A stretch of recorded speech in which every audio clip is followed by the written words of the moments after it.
Seja bem-vindo ao episódio de número 80 do nosso Ensino Fiel, o programa semanal de ensino bíblico e teológico gratuito do Ministério Fiel.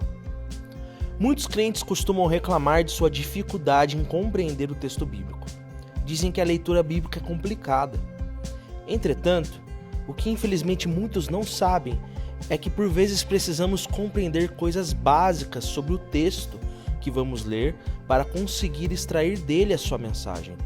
Compreender, por exemplo, quem escreveu, quando escreveu, para quem o autor bíblico escreveu, qual o contexto histórico e cultural do livro bíblico e o motivo e mensagem central são informações preciosas que muito nos ajudam a compreender o texto bíblico.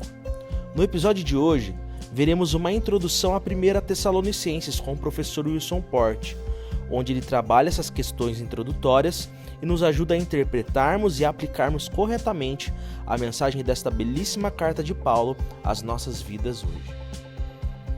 Avalie ou curta este episódio na plataforma onde estiver nos acompanhando. Isso nos ajuda a aprimorar os conteúdos e a alcançar mais pessoas. Também não se esqueça de compartilhar com o maior número possível de pessoas. Ensino Fiel, episódio 80. 1 Tessalonicenses e sua mensagem, com Wilson Porte, aula do curso Teologia Bíblica das Cartas Paulinas. Acesse este curso na íntegra em nossa plataforma Fiel Digital, onde você também encontra centenas de e-books da editora Fiel, mais de 100 cursos e todas as mensagens de nossos 40 anos de conferências. Acesse fieldigital.com.br e faça já a sua assinatura.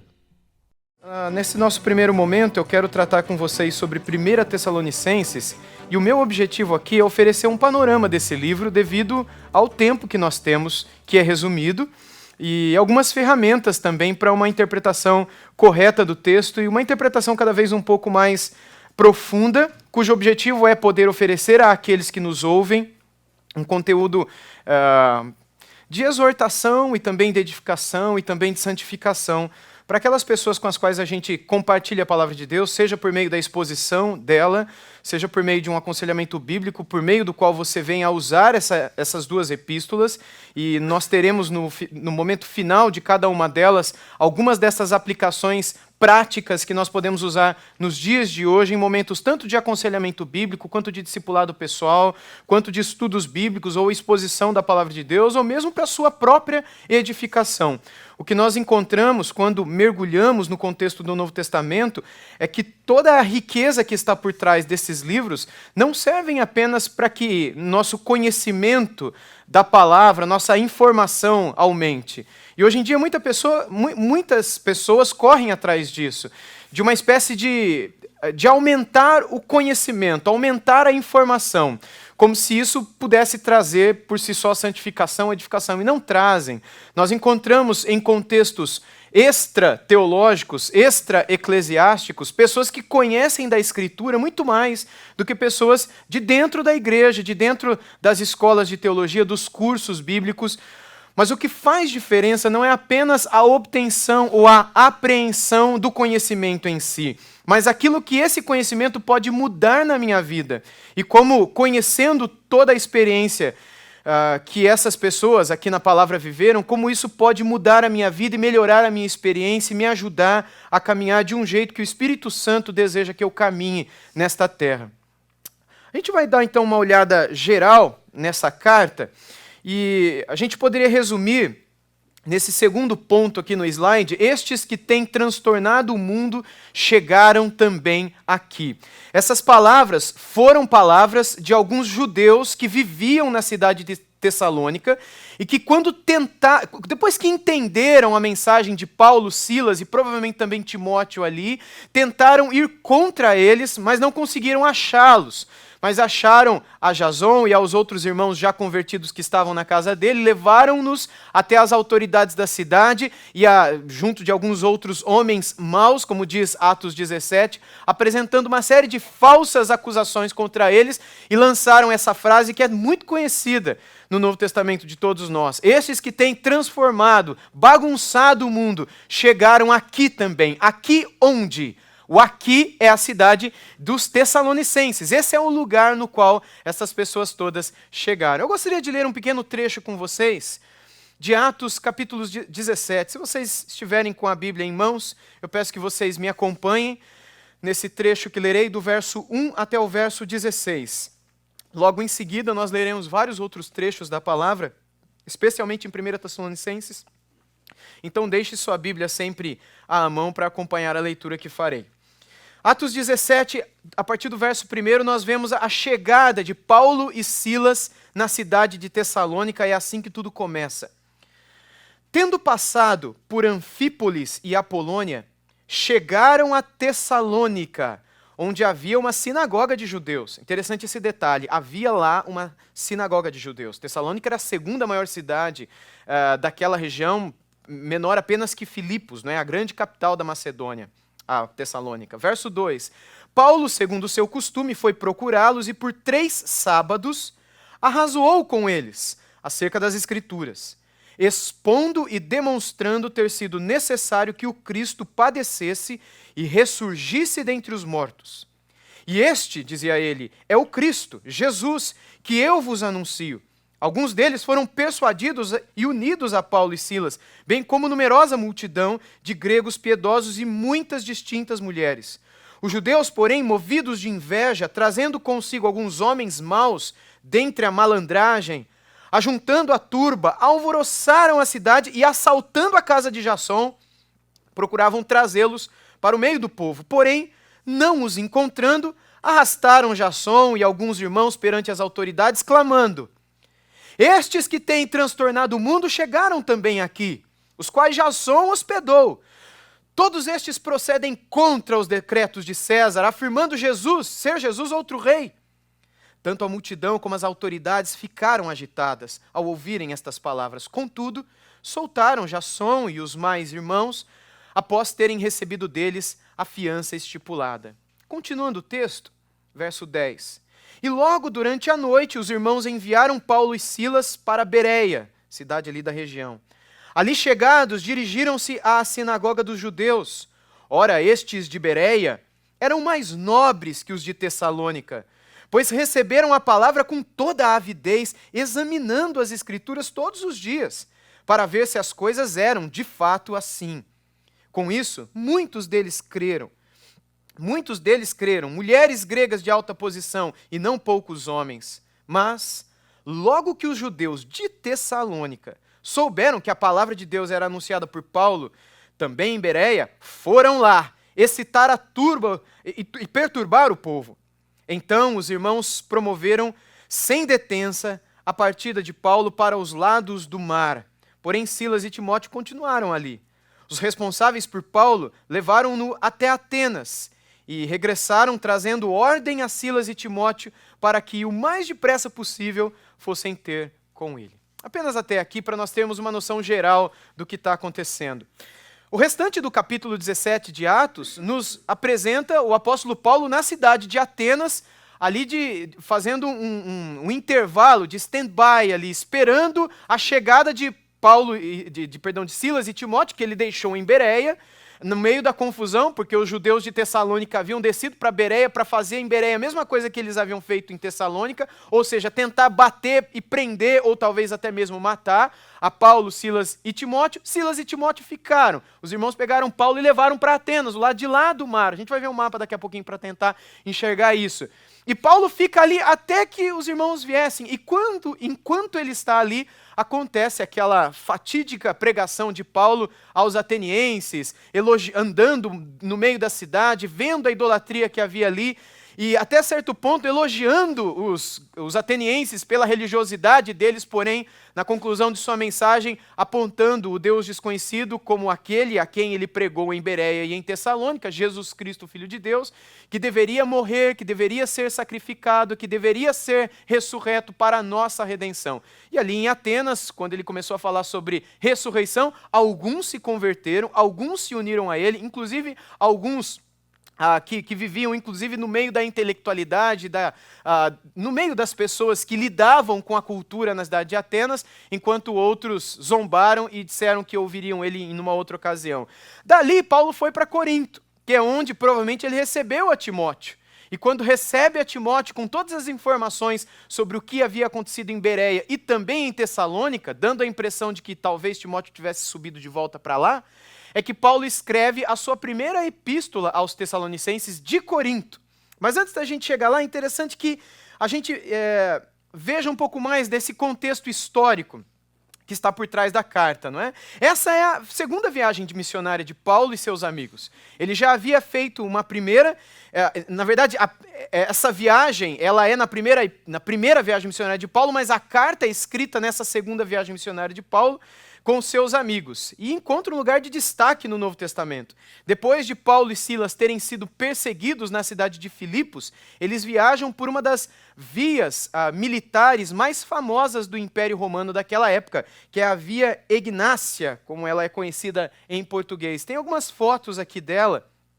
Essa é uma das imagens de como ela está hoje ainda mais ou menos preservada, talvez não muito diferente de como era na época, mas foi por esta via que o apóstolo Paulo, com Silas e provavelmente Timóteo também, atravessaram de Apolônia até Anfípolis, como nós lemos no versículo 1 de Atos 17.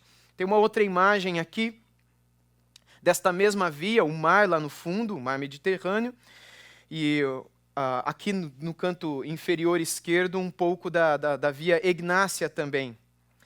Tem uma outra imagem, deixa eu ampliar ela para vocês, na qual a gente consegue ver a extensão dela. Ela que começa daquela região que seria Constantinopla, aqui descrita como Bizâncio, aqui onde está o círculo vermelho, e vai até aquela ponta do Mar Jônico, já quase chegando na Itália. A gente consegue ver um pouquinho da bota aqui da Itália, não é? Do outro lado do mar, a gente tem, já aqui nessa linha amarela, essa daqui é a Via Ápia, que leva para a cidade de Roma. E então a Via Egnácia, ela tinha toda essa extensão aqui, aproximadamente 100 milhas, algo parecido com 160 quilômetros mais ou menos. E a cidade de Tessalônica está bem aqui no meio, e a gente tem Anfípolis um pouquinho mais para o lado direito dela. Então, aqui a cidade de Tessalônica, quando ele diz que vão para os lados do mar, deixa eu apagar tudo isso para dar para enxergar um pouquinho. O que provavelmente ele quis dizer com isso é que daqui de Tessalônica ele foi para essa região mais abaixo, perto da região de Atenas. Essa é um pouco da região que está por detrás da história de Paulo com esta cidade e com os tessalonicenses que ali se converteram. Ainda um pouco sobre a cidade, só uma curiosidade, o nome da cidade foi dado por Cassandro, que se casou com uma meia-irmã de Alexandre o Grande, em 315 a.C., quando ele fundou a cidade. Ela já existia antes, tinha um outro nome, algo parecido com termas ou coisa assim, por causa de algumas termas que haviam e ainda existem naquela cidade.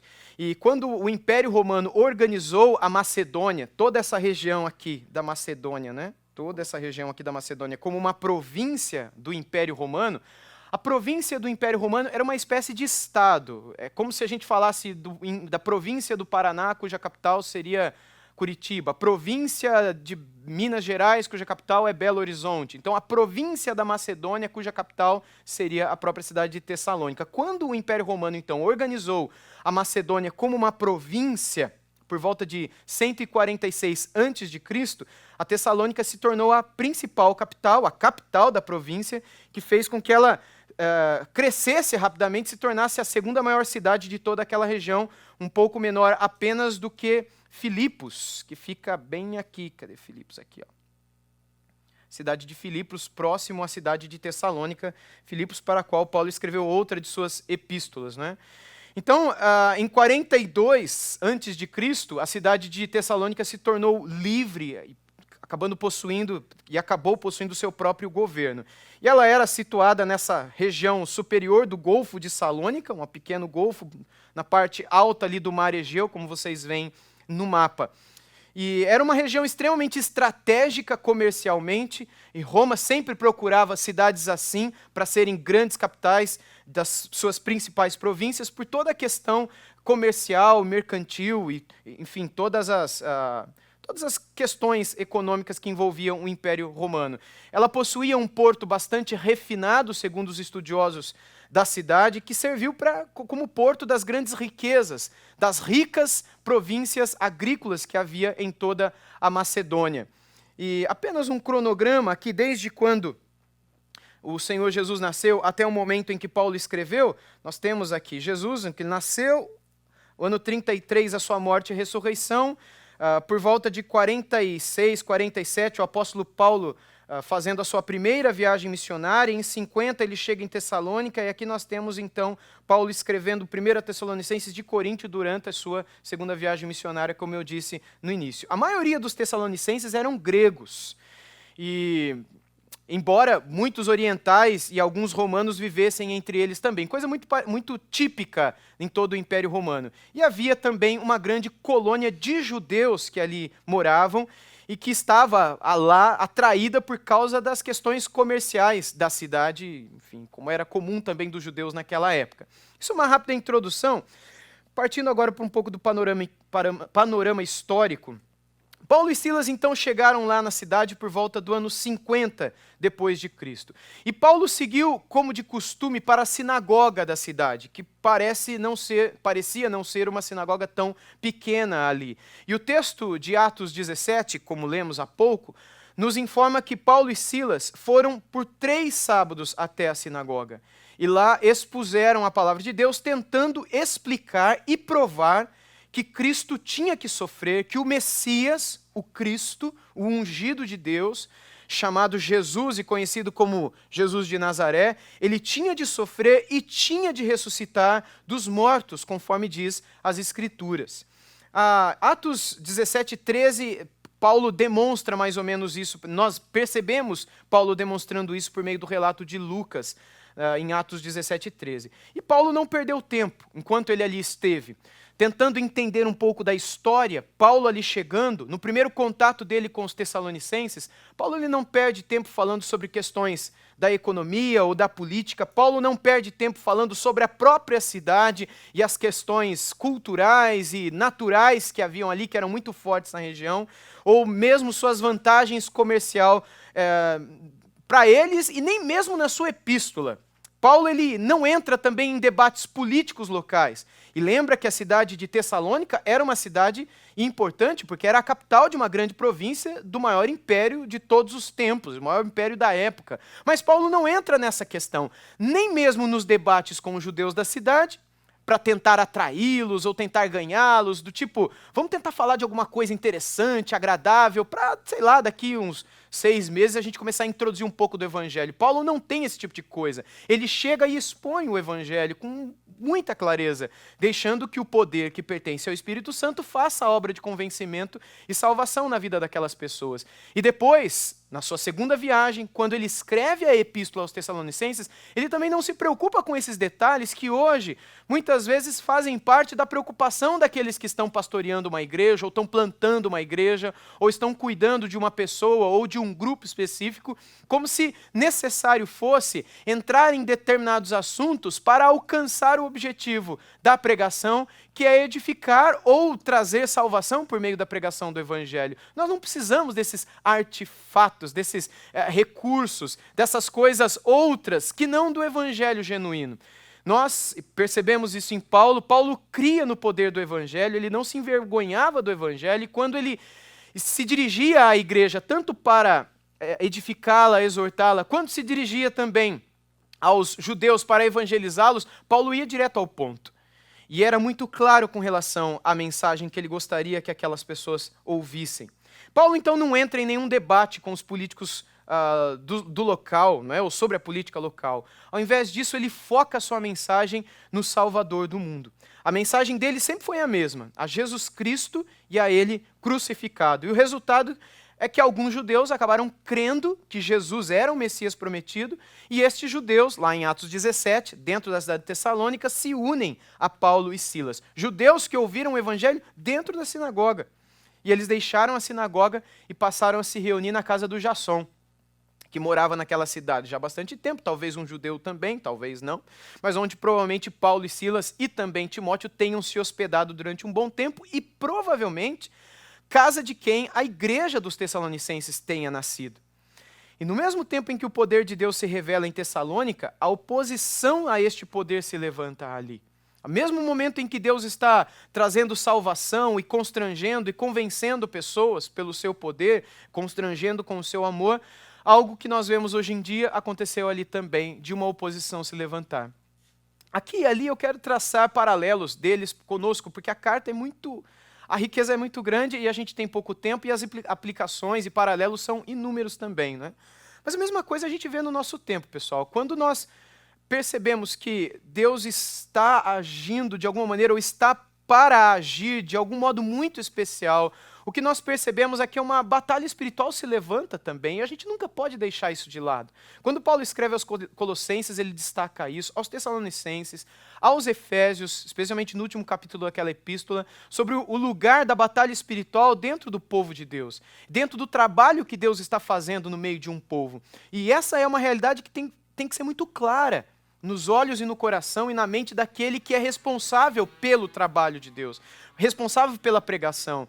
Ciente de que sempre a nossa luta nunca é contra carne ou sangue, contra A ou B, contra, enfim, mas é contra potestades e principados. Esse ponto sobre batalhas espirituais sempre esteve muito claro na mente do apóstolo Paulo.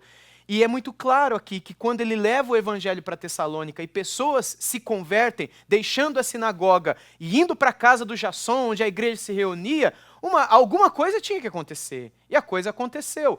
Sempre por vias da maldade, mas com aparência de verdade. O que os judeus fizeram? Eles foram, provavelmente na região do mercado da cidade, onde muitos homens maus viviam e trabalhavam e agiam, convenceram, pagaram esses homens maus para que eles viessem, e com eles, judeus que não tinham coragem para fazer isso, entrassem na casa de Jasson, pegassem Paulo, Silas, Timóteo, Jasson e todo mundo estava lá, e levassem para as autoridades dizendo, olha, esse pessoal que está bagunçando o mundo chegou aqui.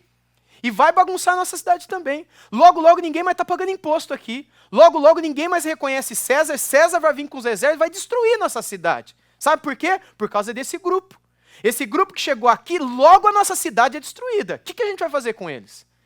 E por causa desse tipo de coisa, esses homens foram perseguidos em todos os lugares, por causa de falsas acusações, mas com aparência de verdade. Com aparência de... Não faz sentido esse negócio. A gente precisa dar um jeito nesse grupo, porque senão logo, logo a gente vai sofrer alguma consequência. No versos 6 e 7 de Atos 17, nós lemos exatamente isso. Esses que têm transtornado o mundo chegaram também aqui. Todos estes procedem contra os decretos de César, afirmando ser Jesus um outro rei. Então a multidão, agora convencida por aqueles homens maus, o texto diz, experimentados na malandragem. Eu não sei direito o que isso significa, mas coisa boa não é. Eles eram malandros, experimentados na malandragem. Foram convencidos, estavam ali bagunçando a multidão. E a multidão estava acreditando naquilo. Onde será que esses judeus foram buscar esses homens, né? Num lugar santo que não foi, num lugar bom, de boa reputação, certamente não foi. E no meio de toda aquela confusão, por um lado, eles os acusavam de algo grave. Que algo grave é esse? Olha, eles não querem pagar impostos, eles estão dizendo que não é para reconhecer mais César como rei, e o cristianismo nunca pregou esse tipo de coisa. Por outro lado, eles não tinham nenhuma evidência dessa acusação. Então, Paulo e Silas e Timóteo acabaram não sendo apanhados naquele primeiro assalto da casa de Jasson, mas os que foram pegos ali, levados, tiveram que pagar uma fiança, um valor estipulado, e depois voltaram para casa. Diante disso, nós vemos aquilo que foi dito pelo nosso Senhor Jesus lá em Mateus, não é? Capítulo 10, versículo 23. Alguns textos que eu quero deixar já aqui para você, se você quiser deixar aberto para me acompanhar por causa do tempo. Em Mateus 10, 23, nós lemos, quando, porém, vos perseguirem numa cidade, fugi para outra, porque em verdade vos digo que não acabareis de percorrer as cidades de Israel até que venha o Filho do Homem. E Paulo e Silas fizeram isso, Timóteo. Nos perseguiram numa cidade, vamos fugir para outra, vamos voar para outra, vamos correr para outra.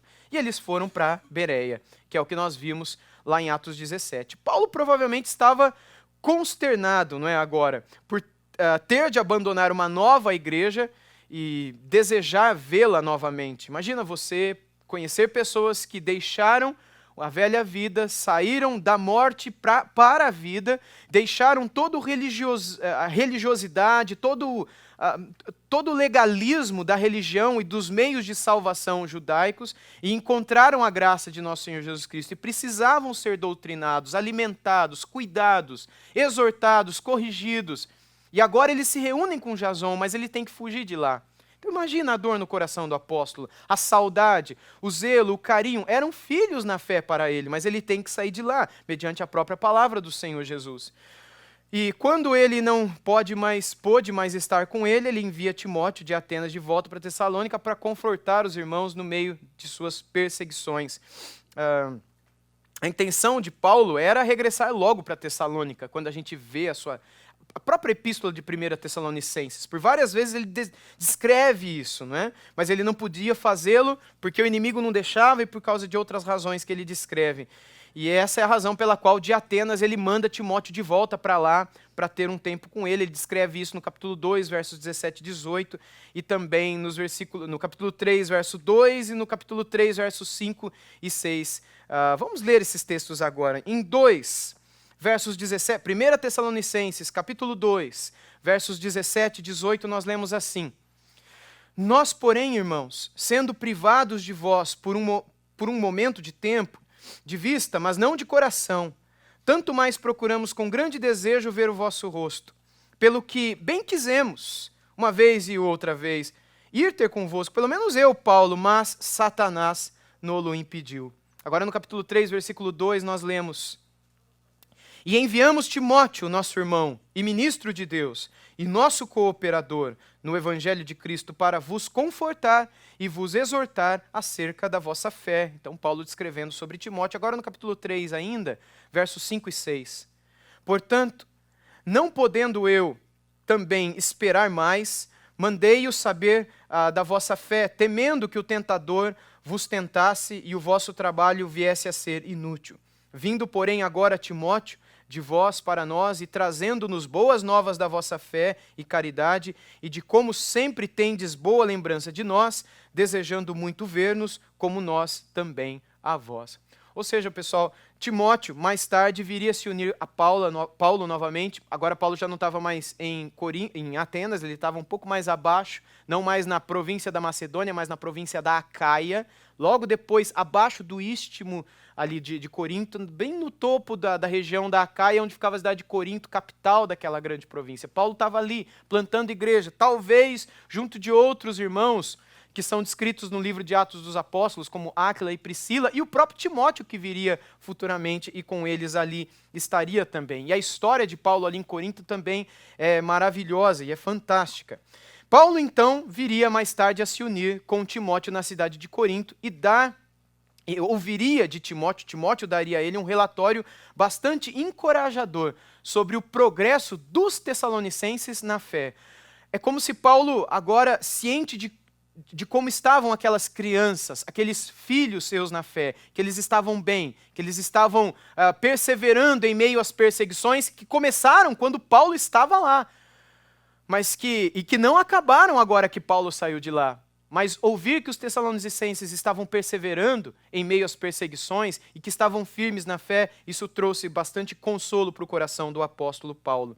Paulo, então, se alegrou muito e ele escreve de Corinto a sua epístola aos Tessalonicenses durante essa sua segunda viagem missionária. Muitos estudiosos dizem que aproximadamente no ano 51, alguns dizem 52, alguns jogam até um pouco mais para frente, fazendo com que essas epístolas sejam das mais antigas do Novo Testamento, não é?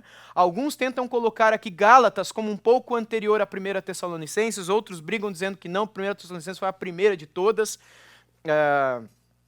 por volta do ano 50, 51, nós não sabemos. O que sabemos é que ela foi das mais antigas, e se não foi a primeira, foi a segunda epístola que o apóstolo Paulo escreveu.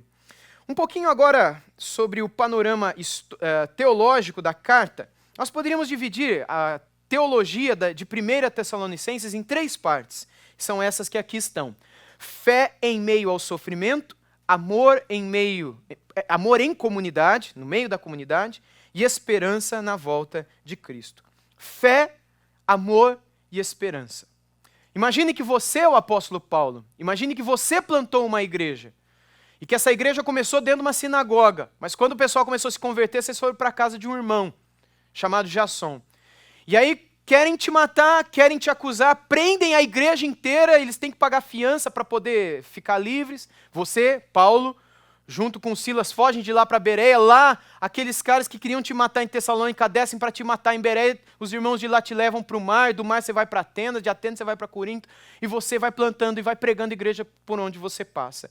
E agora você tem a oportunidade de escrever uma cartinha para aqueles irmãos, uma epístola, uma mensagem para aqueles seus filhos na fé que ficaram 4 cidades atrás, cidade de Tessalônica. Quais seriam os tópicos principais? Quais seriam as doutrinas principais que você entenderia necessárias para consolidar a fé daqueles irmãos? Paulo escolheu falar sobre a fé, sobre o amor e sobre a esperança. E, obviamente, algumas coisas que circundam esses 3 pontos, essas 3 doutrinas.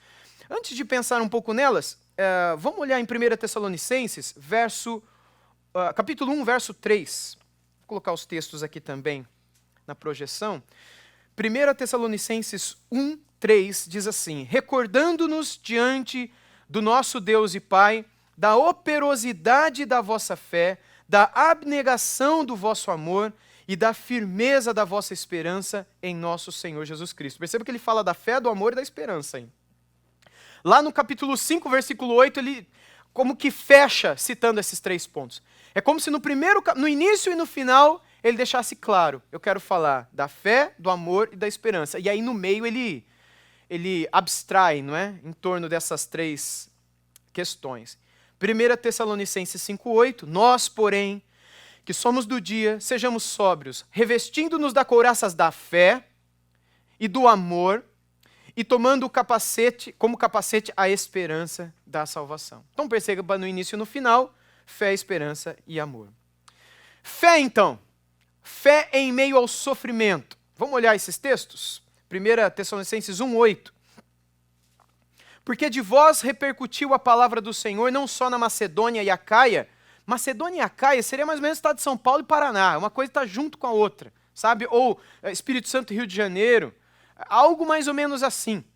A fé de vocês, então, repercutiu não só na Macedônia e Acaia, mas também por toda parte.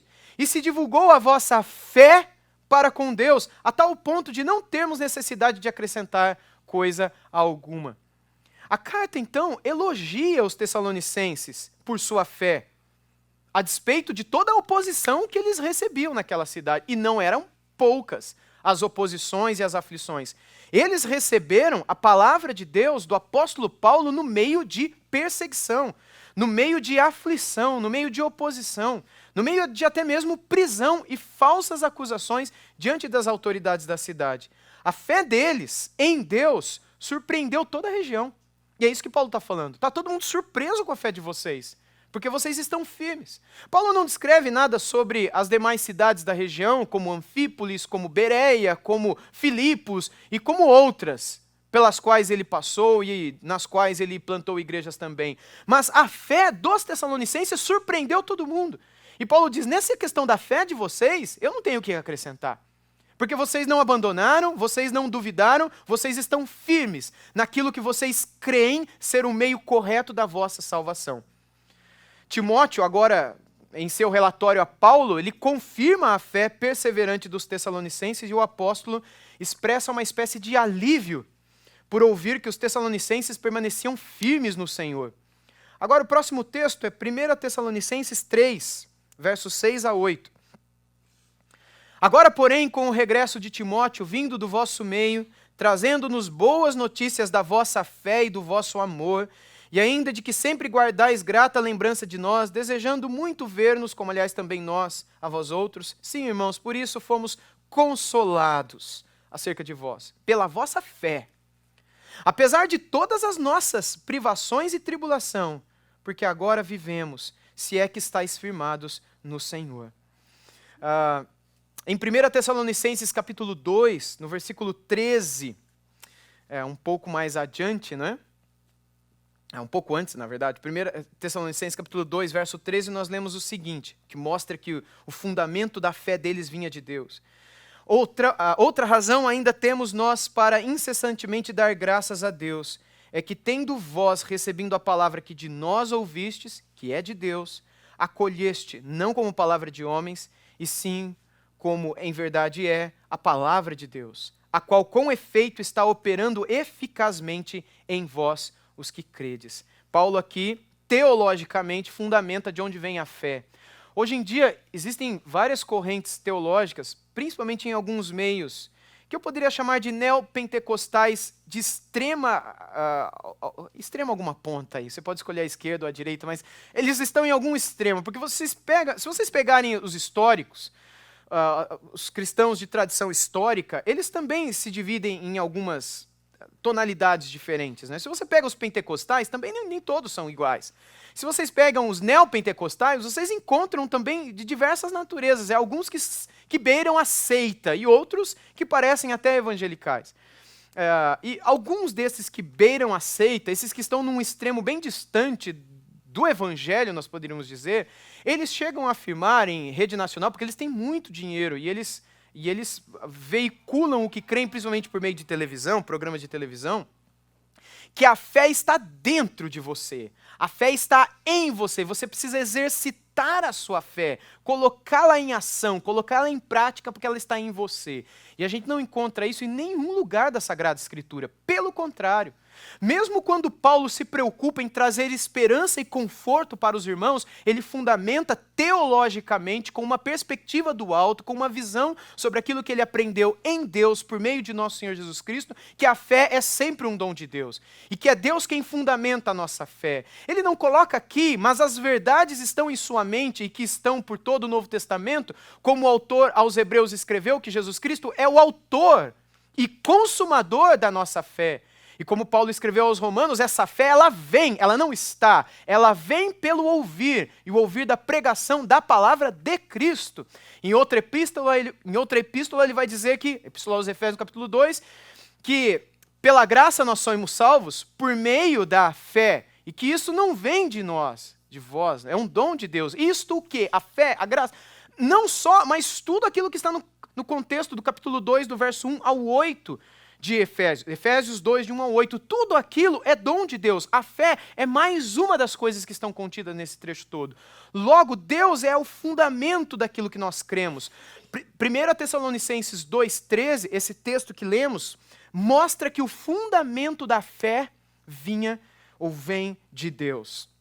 E Paulo fica muito aliviado, muito feliz, pelos Tessalonicenses estarem firmados nessa fé, e isso confirmava para ele: eles são salvos, eles estão em Cristo Jesus. Mas também o texto nos fala sobre o amor em comunidade. Paulo menciona isso em vários lugares e os elogia nessa carta por seu amor de um para com o outro e os encoraja a permanecerem assim, a não mudarem isso, embora a tentação fosse grande. E você e eu sabemos disso porque quando alguém se converte, ou alguém se torna membro de uma igreja, experimenta algo especial, uma conversão, e está ali com o povo de Deus, congregando, é batizado, assume cargo, canta no louvor, entra e participa de tudo o que acontece na igreja, parece que essa pessoa passa a tratar as pessoas de uma maneira que não tratava antes, até que ela recebe o primeiro tapa na cara. Obviamente não com a mão, mas com palavras, traição, fofoca, mentira e outras coisas mais. Até que ela se sinta ferida e decepcionada. A partir daquele momento, então, aquele primeiro amor que ela tinha pelos irmãos parece que começa a diminuir e a esfriar. E é por isso que os cristãos, desde Atos capítulo 2, perseveram na comunhão. Porque comunhão não é uma coisa tão fácil e tão normal, muito menos natural para nós. Se fosse, não precisaríamos perseverar nela. Você e eu perseveramos só naquilo que não nos é natural. Se eu vou correr, por exemplo, uma maratona, 42 quilômetros. Isso não é natural para nenhum de nós. Nós podemos nos preparar para isso. Mas mesmo bem preparados, quando estiver chegando no final, a gente vai ter que perseverar para cruzar a linha final. Alguém que nada, alguém que joga uma partida de futebol, 45 e 45 minutos, jogando forte. Quando chega no final, já não aguenta mais. Tem que perseverar, porque já não é mais natural. E é interessante que a Bíblia diz que nós precisamos perseverar na comunhão. Por que será? Porque não nos é natural. Mas eles são exortados pelo apóstolo a que eles não deixassem de ser assim.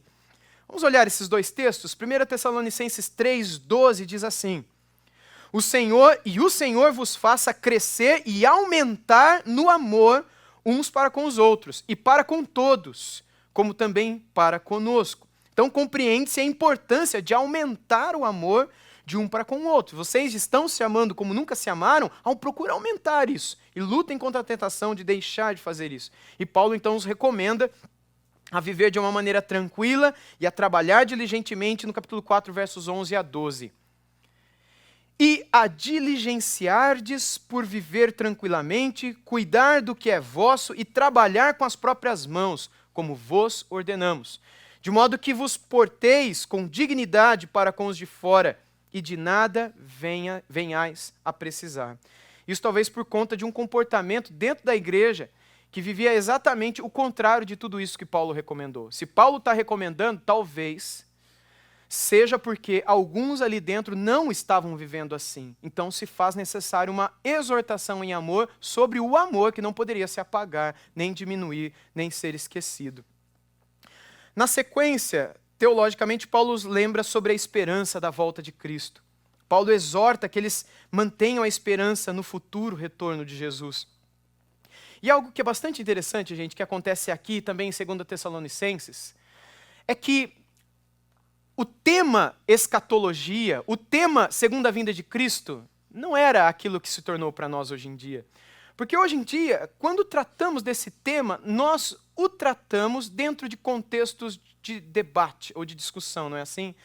De disputa, onde a minha posição é mais correta do que a sua, em contextos em que, se eu tenho determinada posição escatológica, nem mesmo eu comungo com você, dou aula no seu seminário, ou me permito assistir um culto na sua igreja, porque escatologicamente a gente é diferente.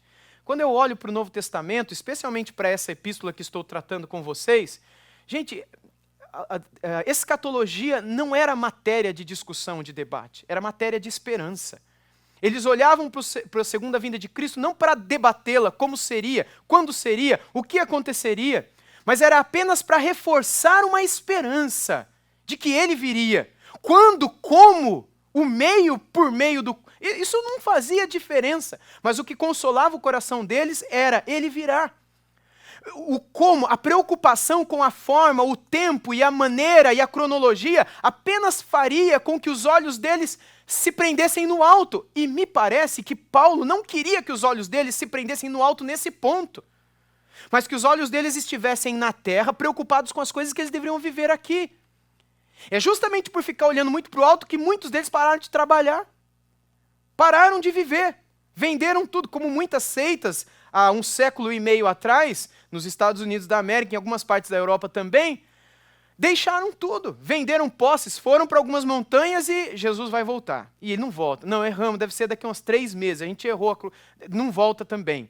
Aí inventam certas teorias sobre o que poderia ter acontecido. Não, Jesus ele voltou, mas ele não voltou para cá, ele voltou de uma sala para outra lá no céu. A gente só errou o ponto de vista, a gente achou que viria para cá, mas na verdade foi um outro trajetório, uma outra trajetória. E aí a gente começa... Por quê? Porque a gente está tão preocupado com como vai ser, o quando vai ser, que a gente deixa de se preocupar com o preparar o nosso coração, com o encher de azeite a nossa botija, com o nos santificar e encher o coração da força da esperança da vinda de Jesus. Não é para ficar debatendo como, quando, onde, por quê, se não. Esse tipo de coisa, meus irmãos, é coisa que não leva para lugar nenhum. A gente pode sim pensar, porque a Bíblia nos aponta certos caminhos, e os nossos pensamentos podem divergir, porque não é uma questão essencial, e nós podemos mostrar os pontos de vista de um para com o outro, mas isso jamais deveria separar o povo de Deus. Porque escatologia não é matéria para divisão, é matéria de esperança para todos nós. E Paulo os exorta que eles mantenham a esperança no futuro retorno de Jesus. A palavra elpis, que é a palavra que ele repete, esperança, né, que aparece pelo menos 4 vezes aqui na carta, no 1:3, 2:19, 4:13, 5:8, procura trazer que dessa esperança é que emana a fé. Dessa esperança é que se reflete a garantia de que Deus tem começado algo em Cristo que será completado no último dia, na vida de cada um deles. Os tessalonicenses podiam ter perdido a sua esperança, a julgar pelo relatório de Timóteo. a ausência de um elogio, porque parece que Timóteo cita sobre o amor, Timóteo cita sobre a fé, mas Timóteo não fala nada sobre a esperança. A julgar pelo relatório de Timóteo, parece que a esperança deles talvez tenha já se esvaído. Ou que alguém tenha ensinado alguma coisa errada sobre a vinda de Jesus. Não há um elogio nesse sentido. A carta especificamente aponta para o vindouro, entre aspas, dia do Senhor, como ele é chamado aqui, Remera Kyriou. E o capítulo 5, do verso 1 a 11, tenta descrever isso de um modo muito especial. Eu gostaria de só ler o verso 9 e 10 com vocês. E encoraja para esse triunfo de Deus no futuro. E Paulo está confiante de que Deus iria reverter aquela situação de sofrimento, de injustiça que os tessalonicenses ainda estavam vivendo.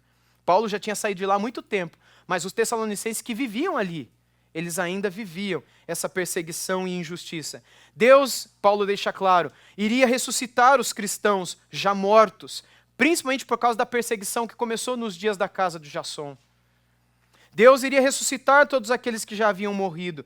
E os cristãos que vivos estivessem por ocasião dessa ressurreição, se uniriam àqueles cristãos mortos. E Deus traria ambos à presença do Senhor, com quem nós estaríamos para sempre. E eles são encorajados, então, a permanecerem firmes nessa certeza e nessa fé.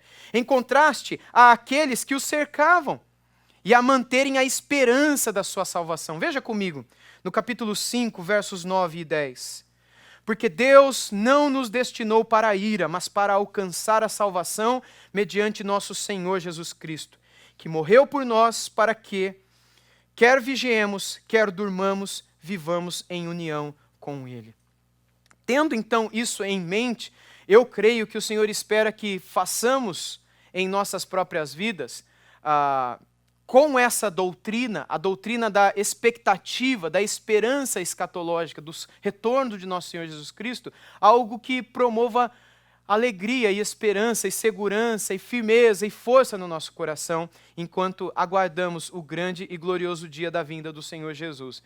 É muito curioso isso. Peço que você depois investigue isso na Escritura, você não verá em nenhum momento essa doutrina sendo usada como matéria de discussão. Vamos sentar aqui para estudar esse negócio para ver quem está certo e quem está errado. Isso é coisa de menino. Isso é coisa de alguém que aparentemente não tem perseguição. Para que então a doutrina escatológica não serve para outra coisa, a não ser para ficar jogando bola com ela, sabe? Para ficar disputando, para ver quem faz o gol primeiro, quem é mais inteligente que o outro.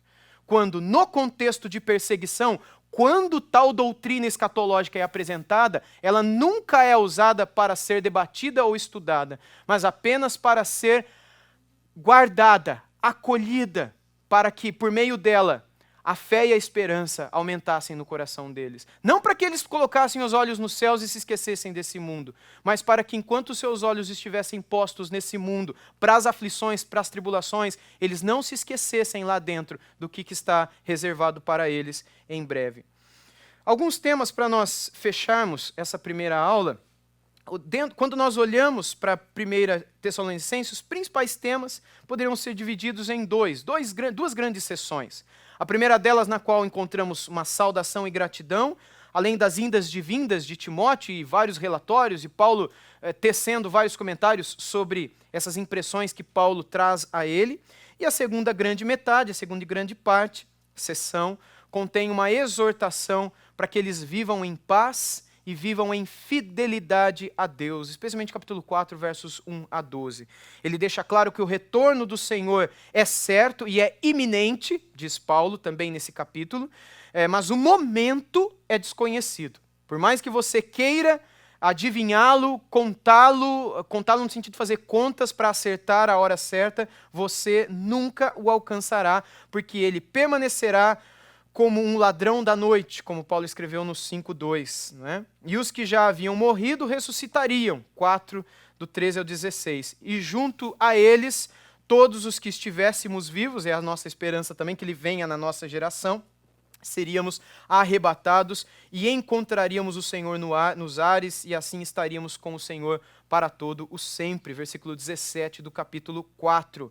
E a carta conclui com uma exortação a todos os crentes, não é? No capítulo 5, do 25 ao 28, para que eles cumpram com firmeza, com solicitude, as suas responsabilidades como membros da igreja de nosso Senhor Jesus Cristo. Até o versículo 24, isso fica muito claro. Deus espera que sejamos fiéis. Fiéis nas questões exteriores e fiéis nas questões interiores. Fiéis, por exemplo, na questão de fugir da aparência do mal, e fiéis, por exemplo, em vivermos uma vida de oração sem cessar. Então, seja diante dos olhos de outros, seja diante dos olhos de nosso Salvador, que nós vivamos em integridade e fidelidade.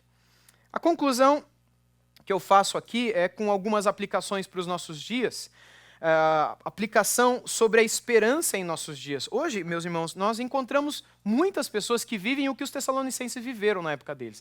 Graças a Deus, e oremos para que permaneça assim, nós não vivemos perseguição aqui como eles viviam em Tessalônica, nem como cristãos no Oriente Médio ou em algumas regiões do norte da África ou da Oceania vivem até os dias de hoje. Graças a Deus, e continuemos a clamar que isso nunca venha até nós. Mas quando a perseguição vem, essa mensagem ela é como algo que fortalece e que traz esperança para aqueles cristãos. E embora você e eu não vivamos a tragédia da perseguição e martírio que alguns de nossos irmãos têm vivido, nós sabemos o que é experimentar aflição também e tribulações em ambientes familiares, de trabalho, de escola, enfim, na nossa vida pessoal com Deus, momentos de tribulação e aflição. Uma aplicação para os nossos dias que a carta de 1 aos Tessalonicenses traria é que sempre em aflição nós devemos olhar para essa mensagem de que nossa vida não se resume às coisas que acontecem nesse mundo. Quando olhamos para aquilo que nos espera, quando olhamos para aquilo que está guardado para nós e cremos nisso e vivemos essa fé, nessa esperança, isso faz com que nós encontremos força para atravessar as aflições. Agora, quando nossos olhos estão postos apenas na aflição, teologicamente nós invertemos a coisa. E, consequentemente, não desfrutamos dos benefícios de uma fé firmada e centrada na verdade. A verdade de que é a esperança que fortalece para enfrentar a aflição.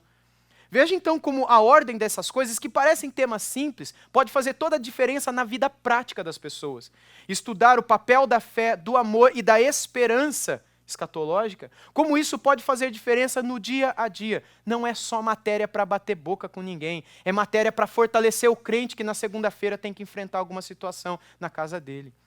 Sobre a fé em nossos dias, a mesma coisa. Quanto mais nós vivemos em meio a desastres e tragédias, mais se faz necessário colocar firme a nossa fé na pessoa bendita de nosso Salvador, crendo que Ele é o nosso fundamento, Ele é a nossa segurança, Ele é a nossa esperança. E como diz o Salmo 24, só Ele entra no céu. Só Ele é digno de ver os portais eternos se levantando e abrindo para que Ele entre na glória. Ele que é o Rei dos reis, o Rei de toda a terra e também o Rei da glória.